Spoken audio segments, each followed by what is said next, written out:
तर आपण मागचे काय फंडामेंटल राईट्स आपलं काय बघितलं आपण सुरूपासून. Part 1 India and its territories, part 2 citizenship, part 3 काय fundamental rights, part 4 CPST, part 4A fundamental duties. आपण बघणार आहे फंक्शनिंग ऑफ गव्हर्नमेंट. मग आपण एक्झिक्युटिव्ह वगैरे बघायला सुरू करू. पार्ट कितवा? पार्ट 5वा, पार्ट 6वा, 7वा. युनियन म्हणजेच काय सेंट्रल.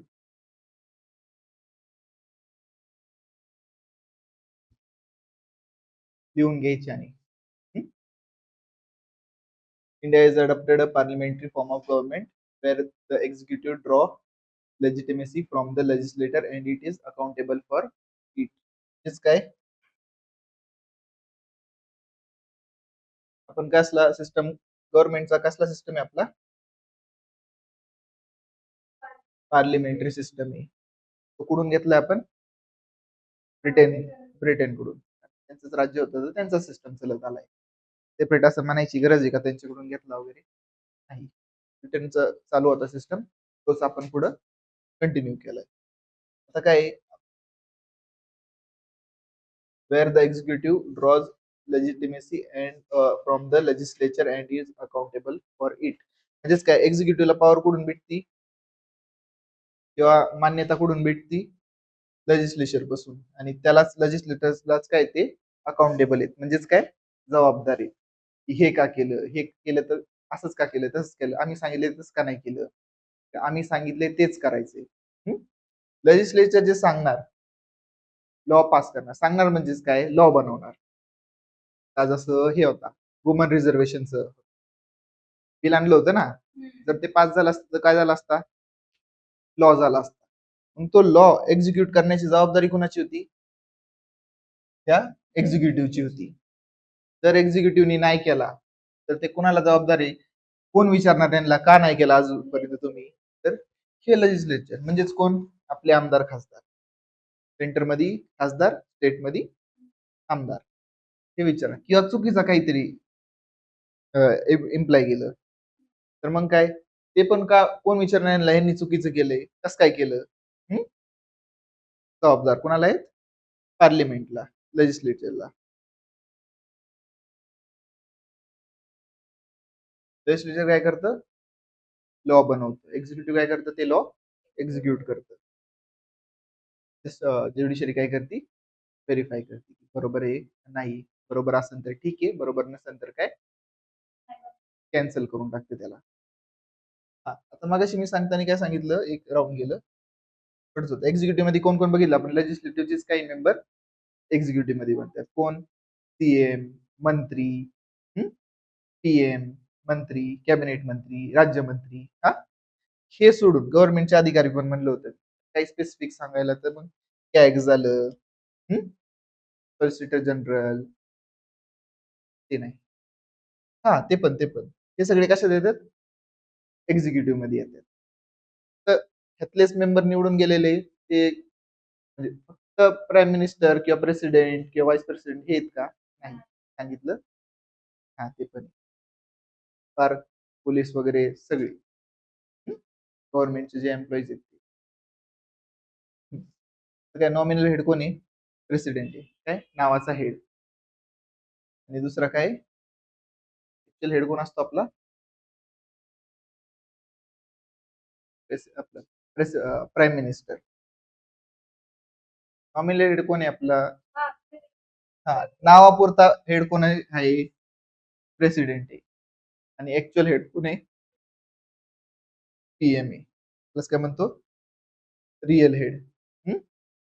रिअल एक्झिक्युटिव्ह पॉवर कुणाकडे वेस्ट इन प्राईम मिनिस्टर. ह्याचं काम काय पॉवर प्राईम मिनिस्टर काही पण ह्याच्या थ्रूच जायला लागते प्रेसिडेंट थ्रू. प्राईम मिनिस्टरला वाटते की आता इमर्जन्सी आणायची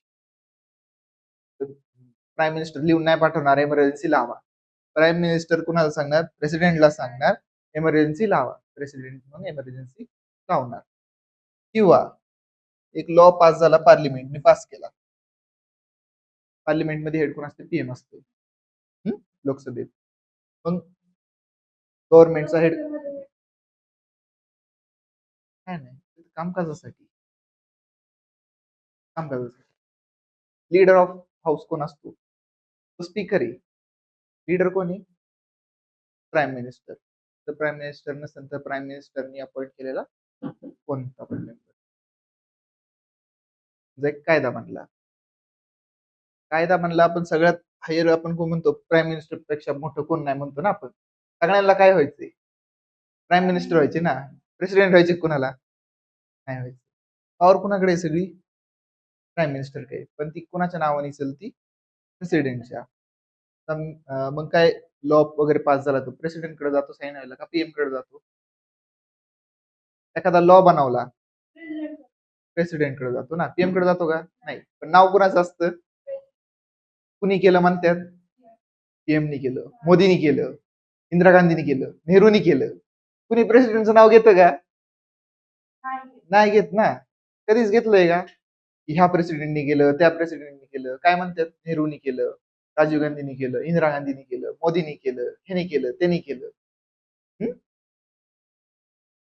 का? कारण हे फक्त नावाचा हेड आहे. ऍक्च्युली करतंय कोण? हे करतात. नाव कोणाचं वापरायचं असतं? प्रेसिडेंट. प्रेसिडेंटनी केलंय. लोकांना माहिती आहे प्रेसिडेंट काय नाही करत, म्हणून लोक काय म्हणतात, आपण डायरेक्ट म्हणतो मोदींनी केलं, ह्यानी केलं, त्यांनी केलं.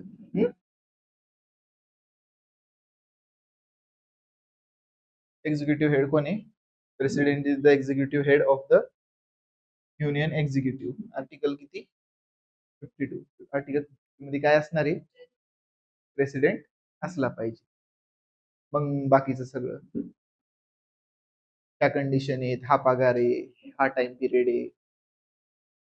All executive actions are taken his or her name. स्टेट मध्ये पण आपण म्हणतो उद्धव साहेबांनी हे केलं, शिंदे साहेबांनी हे केलं, देवेंद्र साहेबांनी ते केलं म्हणतो. ऍक्च्युअली कोणाच्या नावाने करतात? सगळं गव्हर्नर करत असतो. गव्हर्नरच्या सहीशिवाय काही होत नाही. आपल्याला माहित असतं कोण करतंय, म्हणून आपण डायरेक्ट लोकांची नावं घेत असतो.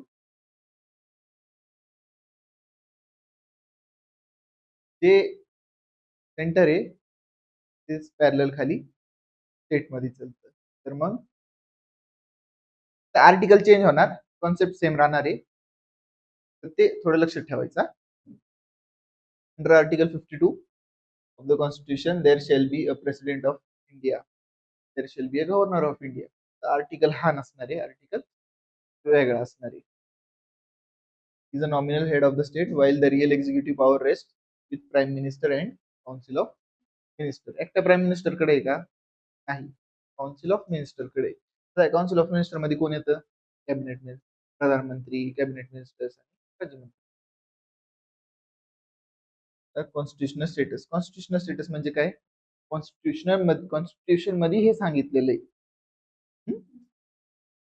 दुसरं असतं स्टॅट्युटरी. स्टॅट्युटरी म्हणजे काय? पार्लिमेंटनी लॉ बनवलाय त्याला म्हणते स्टॅट्युटरी. एक्झिक्युटिव्ह हेड, एक्झिक्युटिव्ह बरं हेच मागचंच. 52 मध्ये काय सांगितले? प्रेसिडेंट असणार. ते परत बघायचे. ओके, हा चालू झालं.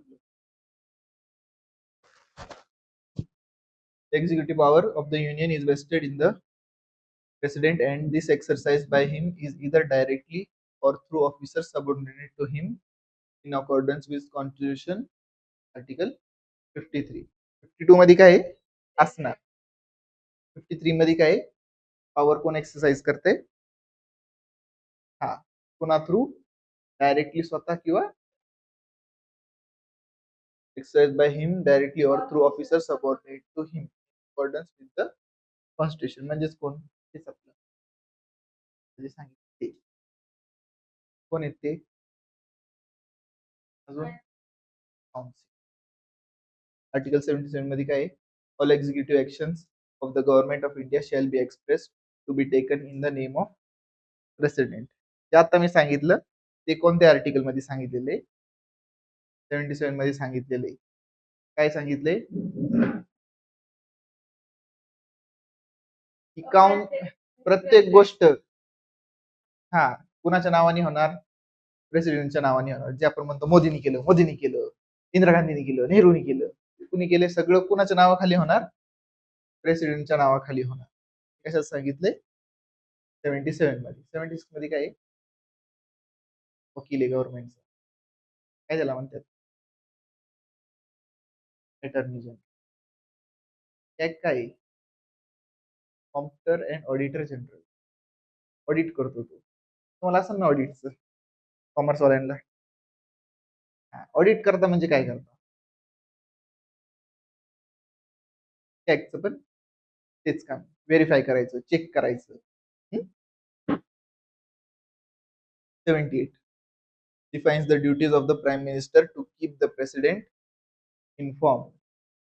77 मध्ये काय आहे? प्राईम मिनिस्टर वगैरे जे पण आहेत ते कुणाच्या नावाने सगळं काम करणार? प्रेसिडेंटच्या नावाने काम करणार. किंवा जी गव्हर्नमेंट आहे ती कुणाच्या नावाने काम करणार? प्रेसिडेंटच्या नावाने. 77 मध्ये काय झालंय? काही पण निर्णय घेतलाय, काही पण केले, ते कुणाला कळवायचं काम आहे? प्रेसिडेंटला कळवायचं. कशात सांगितले ते? 78 मध्ये. आता काय होतं, जर डायरेक्ट हे स्टेटमेंट दिली, हा बरोबर आहे, बरोबर आहे, पण जर विचारलं की ह्या आर्टिकल मध्ये दिले, कोण प्रॉब्लेम? आजकाल व्हायला लागले की आर्टिकल विचारायला. जर डायरेक्ट स्टेटमेंट आले तर आपल्याला माहिती आहे बरोबर आहे, तसं हा स्टेटमेंट दिला, हा स्टेटमेंट, दोन्ही पण बरोबर आहे. पण क्वेश्चन असा आला की 77 मध्ये काय सांगितले, तिथं प्रॉब्लेम आहे. उत्तर माहिती, हे माहिती आहे बरोबर आहे, हे पण बरोबर आहे, काही चुकीचं, पण त्यात कोणतं आहे हे क्लिअर राहिलं पाहिजे. आता मी लगेच नाही म्हणणार, आता फक्त पहिले हे क्लिअर होतं तुमचं. जेवढं लक्षात ठेवता येतं तेवढं ठेवा. आता हे तर काही लय असं मोठी गोष्ट नाही की लक्षात राहणार नाही. हा, ते जे आता एक्सप्लेन केलं, हे मेन काम काय आहे? आर्टिकल लक्षात ठेवा. पुढं ज्यावेळेस आपण प्रेसिडेंट प्रॉपर बघायला जाणार ना, मग तिथं थोडंसं प्रॉब्लेम येऊ शकतो आर्टिकल लक्षात ठेवायचा. कॉन्सेप्ट क्लिअर करून ठेवायचा आधी. तिथं नाही अडलं पाहिजे की अरे प्रेसिडेंट 5 वर्षासाठी असतो का 6 वर्षाचा असतो, हे कन्फ्युजन नाही झालं पाहिजे.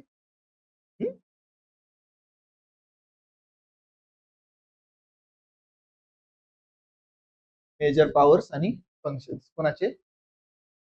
प्रेसिडेंटचे, प्राईम मिनिस्टरचे नाही. The president plays several critical roles by virtue of the authority vested in the office. President कोणाला अपॉइंट करतात? प्राईम मिनिस्टरला. आणि काय? प्राईम मिनिस्टरच्या शिफारशीने युनियन मिनिस्टर. आता थलपती जोसफ गव्हर्नर कडे 4-5 वेळा गेला, रोज गव्हर्नरच्या घरी होतो, रोज गव्हर्नर म्हणायचा उद्या ये, काय म्हणत असेल?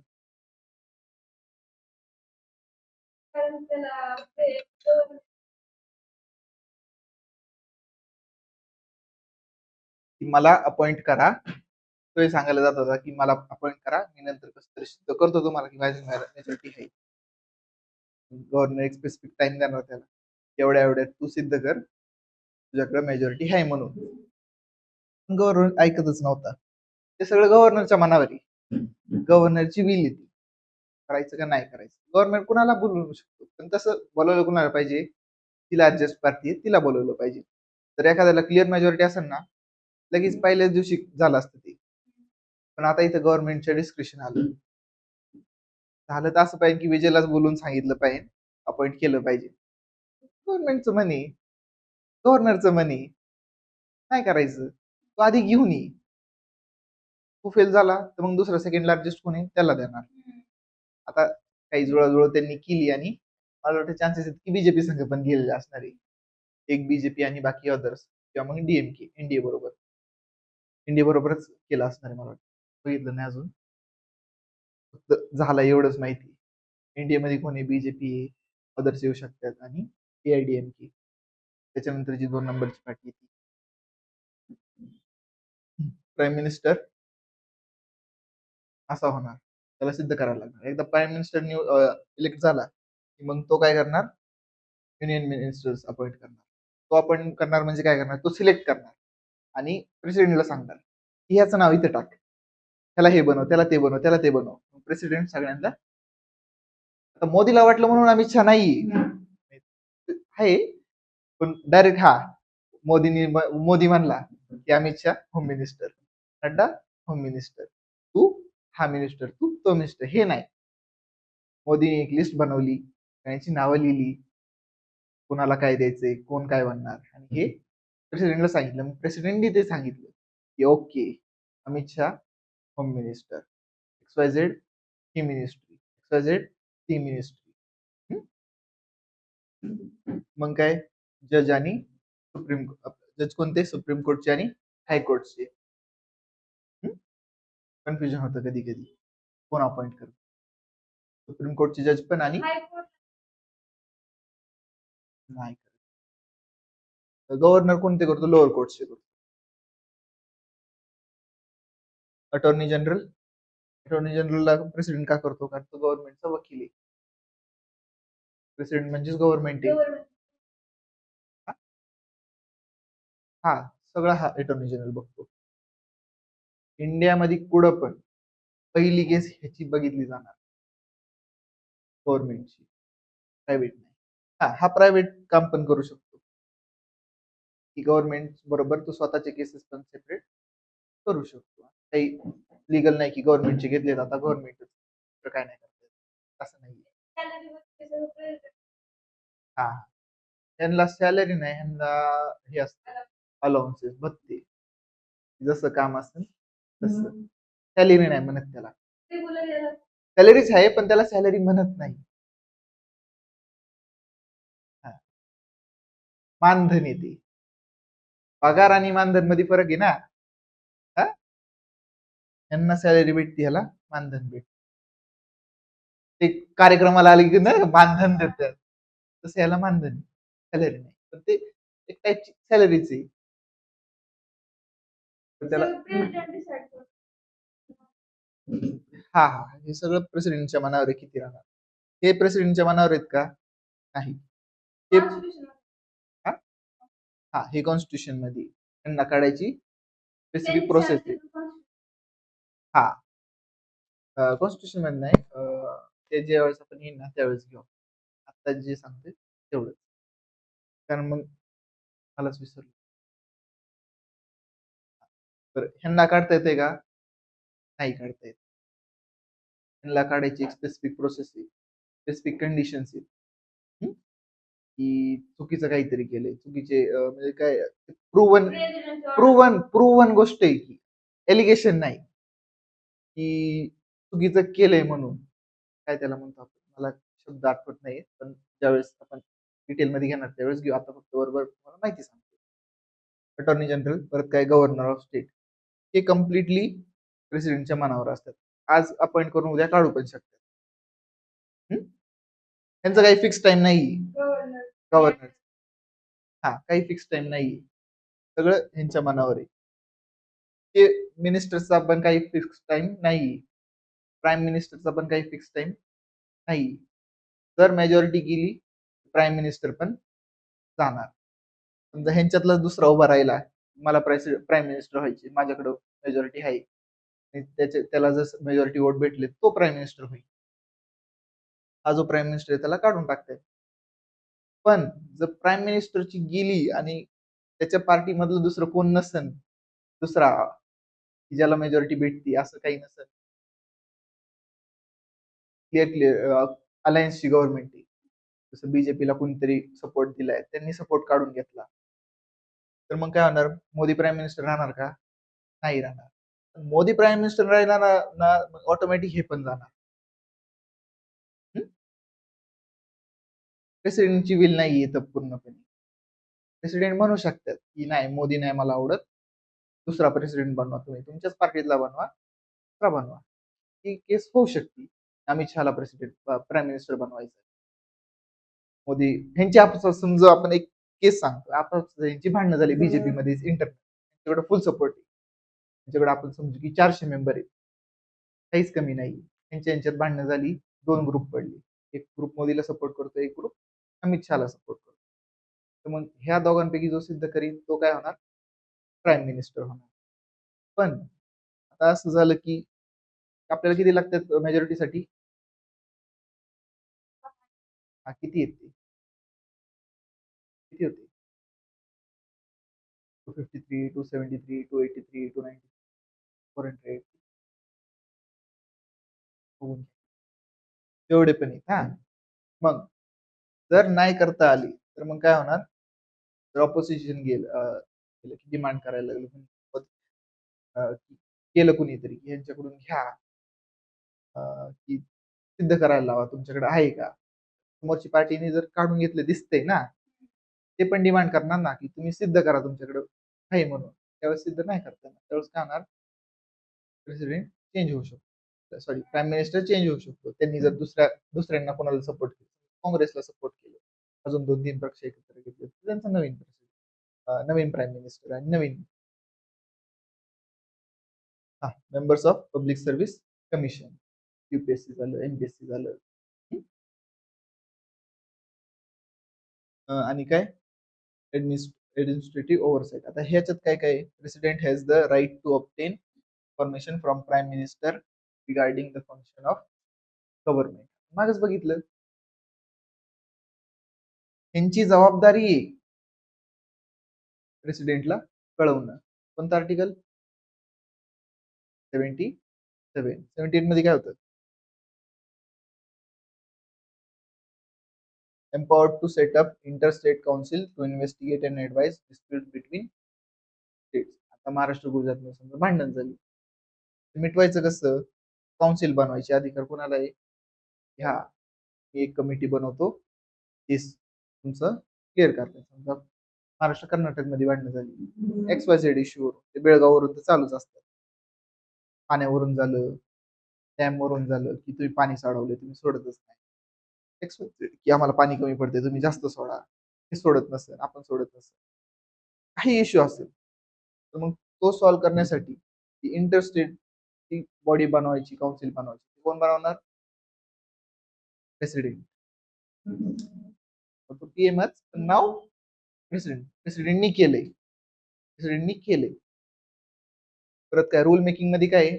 जोपर्यंत रूल मेकिंग पावर काय? रूल मेकिंग पावर काय? जोपर्यंत प्रेसिडेंट त्या बिलवर साईन करणार नाही, पार्लिमेंटने पास केलंय, लोकसभा राज्यसभा दोघांनी पास केलं आणि मग साईन व्हायला कोणाकडे जातं? प्रेसिडेंटकडे जातो, तरच तो लॉ बनतो. नाहीतर मग तो लॉ बनतो का? नाही बनत. हेच इथं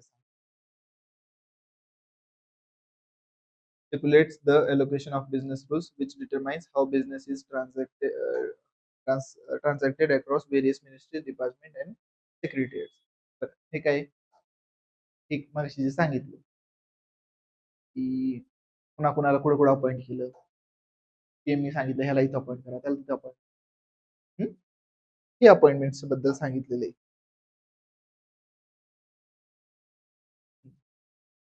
ते वाला मी त्याच्यात घ्यायचं राहिलं. ते पण एक, जोपर्यंत प्रेसिडेंट मान्यता देत नाही तोपर्यंत एखादा बिल लॉ बनत नाही. त्याला काहीतरी सेपरेट टर्म आहे वाटतं, म्हणून ते ह्याच्यात नाही घेतलं, पुढे घेतलं असं. डिस्क्रिशनरी रोल, तेच काय? स्वाधिकार, स्वतःचे अधिकार. While the President generally acts on the aid and advice of the Council of Ministers, the office acts as a constitutional safeguard to maintain administrative stability and ensure that the government functions within the framework of the Constitution. असं काय discretionary तर जास्त काही नाहीये, कारण का add and advice वर चालायचंय. स्वतःच्या मनाने काही करता येते का? नाही. खालचे येऊन जे सांगणार सबऑर्डिनेट, पण ते पीएम वगैरे येऊन सांगणार असं असं करा, तसंच करायचं. त्यात आपण जास्त आर्टिकल्स वगैरे नाही घेतलेले, का? कारण आपल्याला फक्त कॉन्सेप्ट क्लिअर करायचा आहे. काउन्सिल ऑफ मिनिस्टर्स,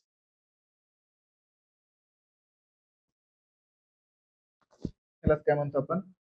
मंत्रिमंडळ. कोण कोण असणार ह्याच्यात? पीएम, कॅबिनेट मिनिस्टर्स, राज्यमंत्री,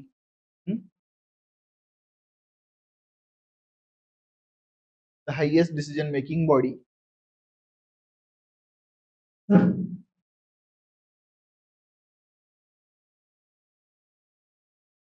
of the executive structure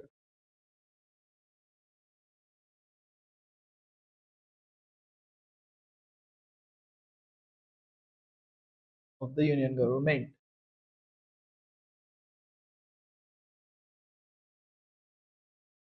जे मागे सांगितले तेच रिपीट आहे परत. आणि एक तुमच्या डोळ्याखालून गेलं पाहिजे म्हणून रिटर्न मध्ये प्रत्येक गोष्ट आणलेली. आता निम्म्या गोष्टी आपण आधीच सांगितलेलं आहे, बोललेलं असतात.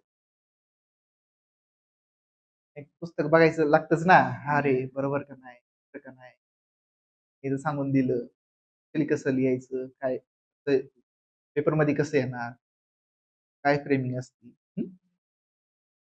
परत तेच सांगितले काय, डिसिजन मेकिंग बॉडी कोणी, काउन्सिल ऑफ मिनिस्टर्स. तेच जाऊन सांगतात ना, प्राईम मिनिस्टर आणि काउन्सिल ऑफ मिनिस्टर प्रेसिडेंटला जाऊन सांगणार हे करा ते करा. While India has a president has nominal head.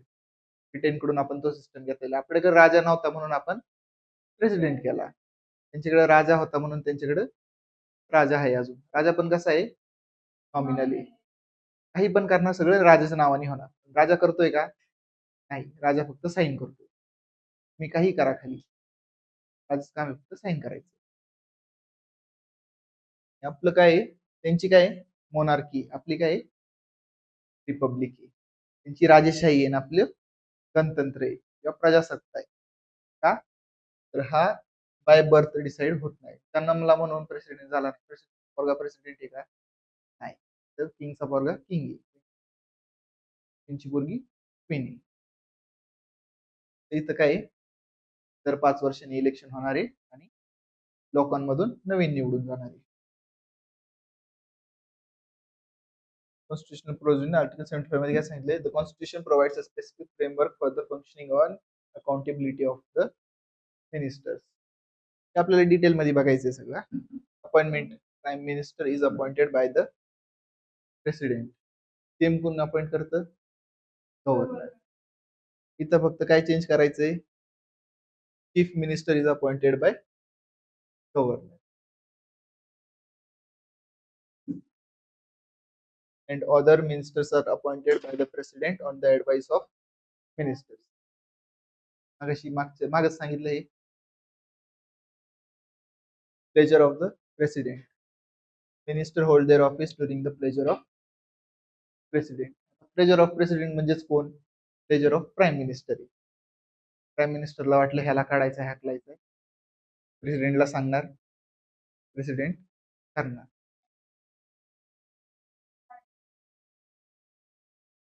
सांगितलं ना मगाशीच. पण जर पीएम गेला तर ऑटोमॅटिक अख्खी काउन्सिल पण जाणार. कलेक्टिव्ह समज अमित शहाला पीएम बनवला, हा, अमित आणि मोदीची आणि अमित शहाची लई डेंजर भांडणं झाली. पण ह्यांचं असं आहे की नाही, पार्टीच्या बाहेर जायचं नाही, आपण पार्टी फोडायची नाही, आपली भांडणं आपल्यातच ठेवायची.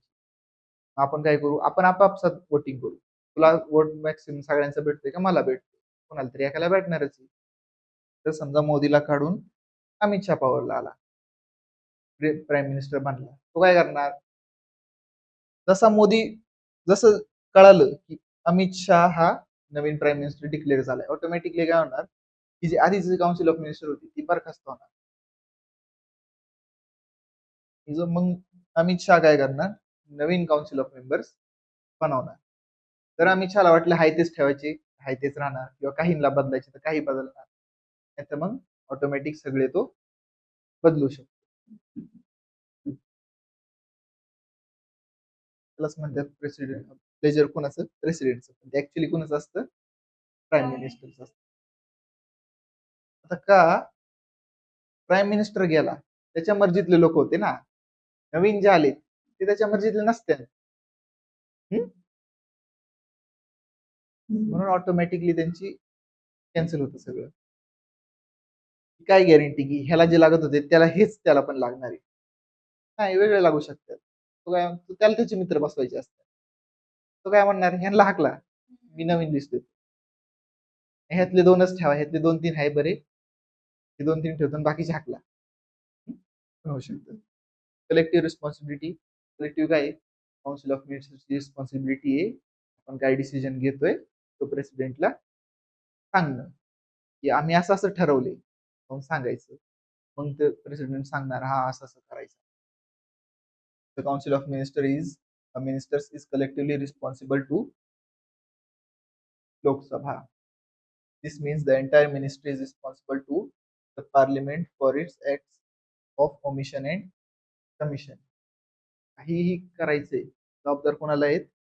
प्रेसिडेंटला. कोणाला? पार्लिमेंटला.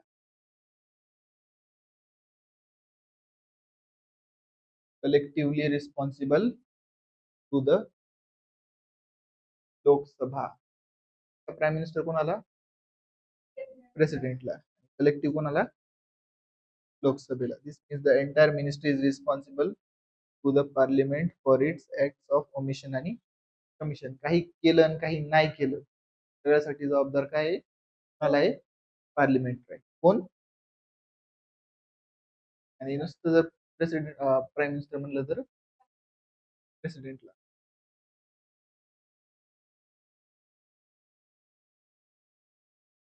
आपण पुढं आर्टिकल घेतले का जास्त बिनकामाचे? कॉन्सेप्ट क्लिअर होणं गरजेचं आहे. आताच जर सगळं सांगत बसलो हे नाही ते नाही काय नाही होणार. जे लयच महत्वाचे युनिक आहेत ते परत आपल्याला बघायची गरज नाही. हायरार्की. काउन्सिल ऑफ मिनिस्टर सगळ्यात मोठा कोण? Prime minister. त्याच्यानंतर कोण? Cabinet minister. इंडिव्हिज्युअल पॉवर असते सगळ्या. नंतर काय? Minister of states. राज्यमंत्री ऐकले का? हा राज्यमंत्री झाला, तो राज्यमंत्री झाला, हा मंत्री झाला, तो मंत्री झाला. हा लय लोक असतात. आता मी हा नाही हे वेगवेगळे असतात, डिपार्टमेंटचे असतात, स्टेटचे नसतात. डिपार्टमेंट आता समजा एक छोटं मोठं डिपार्टमेंट त्याला कॅबिनेटची गरज नाही. त्याला लय आता समज काहीतरी छोट काम त्याला घर बांधायचं समजा. मी काय म्हणणार एक कॉन्ट्रॅक्टर देणार ना. मला नुसते इटा इथून तिथं उचलून ठेवायच्या. मी लेबर लावणार आहे ना तिथं. कॉन्ट्रॅक्टर लावणार आहे का तिथं? नाही. कॉन्ट्रॅक्टर काय बघणार आहे? अख्ख्या घराचं काम बघतोय. इंजिनियर समज इंजिनियर ठेवला. इंजिनियर काय करणार आहे? अख्ख्या बिल्डिंगचं, घराचं, अख्ख्या प्रॉपर्टीचं बघणार आहे. पण एक छोटंसंच काम आहे काय? लॉजिस्टिक्सचं काम आहे. की माल येणार आहे, लोखंड येणार आहे, विटा येणार आहे. ते छोटंसं काम आहे. तो कोणाला तरी दुसऱ्याला देणार आहे. तर तो तेच बघणार. त्याला सारखं परमिशन घ्यायची गरज आहे का तिकडे? नाही. त्याला लय डोकं लावायची गरज आहे का? त्याला लय लोकं लागणार आहेत का? आता मी काय करू? विचार करायला लागेल आता मला ह्याच्यावर. की कसं खाली उतरू? नाही ना. तसं आहे. छोट्या-छोट्या मिनिस्ट्रीज असतात. त्यांना हे असतं. नाहीतर मग हे कसे ह्यांच्या हेल्पसाठी. मिनिस्टर ऑफ स्टेट्स कॅबिनेट मंत्र्यांच्या हेल्पसाठी असतात. आणि बाकी हे कॅन्सल झालेले सगळे. उपमंत्री म्हणतात त्यांना. कारण मंत्री जितके झाले, जेवढे मेंबर तेवढे मंत्री झाले अहो. कसं जमणार? Second most prestigious may have independent charge or work under cabinet minister. Petroleum minister आहे. त्याला गोष्टी आहेत हे ते एव्हिएशन मिनिस्टर. त्यासाठी सपोर्टला काय असणार? मिनिस्टर. काही छोट्या मोठ्या मिनिस्ट्री असतात त्यांना लय मॅनपॉवरची गरज नाही. लय मोठे त्यांनी काय असा मोठा मेजर फरक पडत नाही कुणावर. इंडिपेंडेंट पण असतात ह्या असले तुझा तू वेगळा तुला कुणाला विचारायची गरज नाही. आणि काय पार्लिमेंट सेक्रेटरी गव्हर्नमेंट अधिकारी असतात ते. सेक्रेटरी म्हणजेच हाय लेवलचे ऑफिसर असतात. ते जे IAS वगैरे असतात ना तेच पुढे जाऊन सेक्रेटरी बनतात.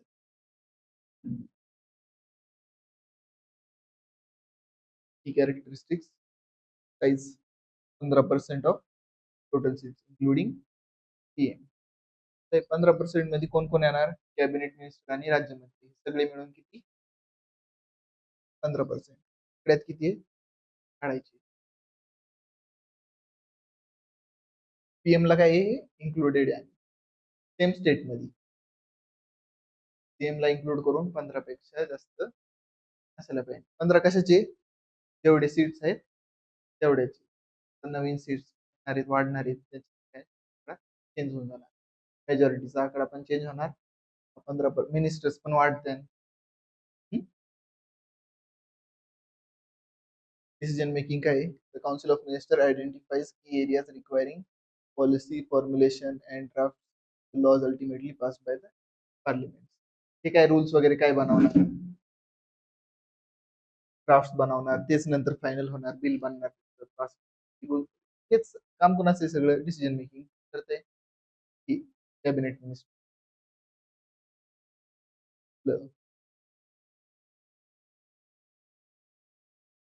ऐकलं नाही?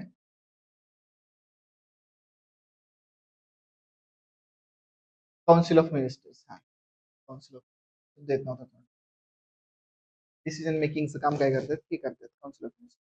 हा, समज लॉ पास होऊन आला, तो इम्प्लिमेंट कसा करायचा, काय रूल असणार. लॉ तर काय आला की हे करा,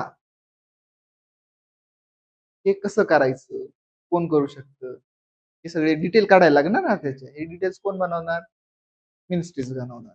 मग ते पुढे सर्क्युलेट होणार की हा आता आजपासून हा नियम ते तुम्हाला करायचं असेल करायला लागणार, ते रूल बनवणार. हे कोणाला देणार, पार्लिमेंट पास. फायनान्शियल रोल काय, every year money bills and finance bills are presented by the council of ministers. Money bill आणि फायनान्स बिल दुसरं कोणी मांडू शकतं का, नाही, गव्हर्नमेंटच मांडणार. गव्हर्नमेंट म्हणजे कोण, मिनिस्टर्स. एमएलए म्हणजे गव्हर्नमेंट का, नाही, तो मंत्री आहे ना, तो गव्हर्नमेंट आहे. बीजेपी वाले सगळे गव्हर्नमेंट आहेत का, नाही, तो मंत्री आहे ना, तोच गव्हर्नमेंट आहे.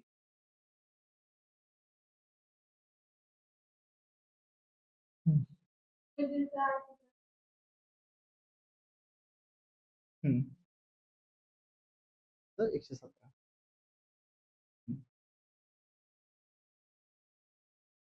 ऍडवायझरी रोल काय, the council act as an advisory body to president. पीठ घ्यायचं कारण काय आहे, तीच आपल्याला लक्षात येत नाही ना, की थोडं रिव्हिजन टाईप होऊन जातं. कोणत्या आर्टिकल मध्ये होते हे, 70. हे ज्यावेळेस तुम्ही घ्याल ना, प्रिंट वगैरे मारताना लिस्ट प्रत्येक ठिकाणी लिहित चालायचं सारखं आठवण, टेस्ट टाईप होऊन जाते स्वतःची. हा, कोणतं आर्टिकल 77 इथंच लिहित चालायचं. तर हे तुम्ही प्रिंट मारून घेत असताल तर, कुणाला लागत असेल तर हे टेलिग्रामवर आपण एक चॅनल बनवून त्याच्यावर टाकत जाऊ.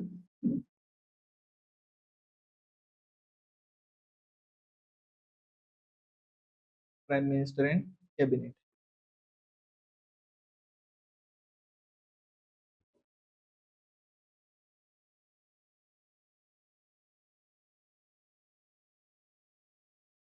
बरंच हे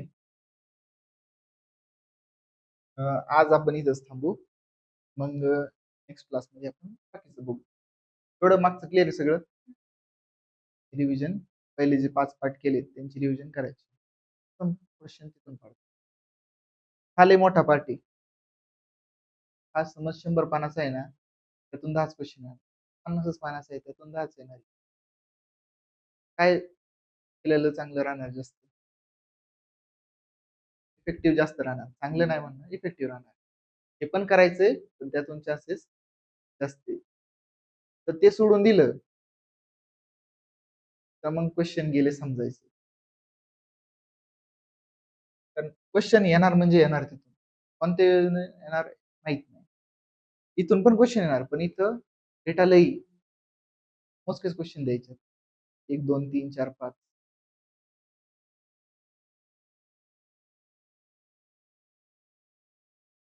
हम्म.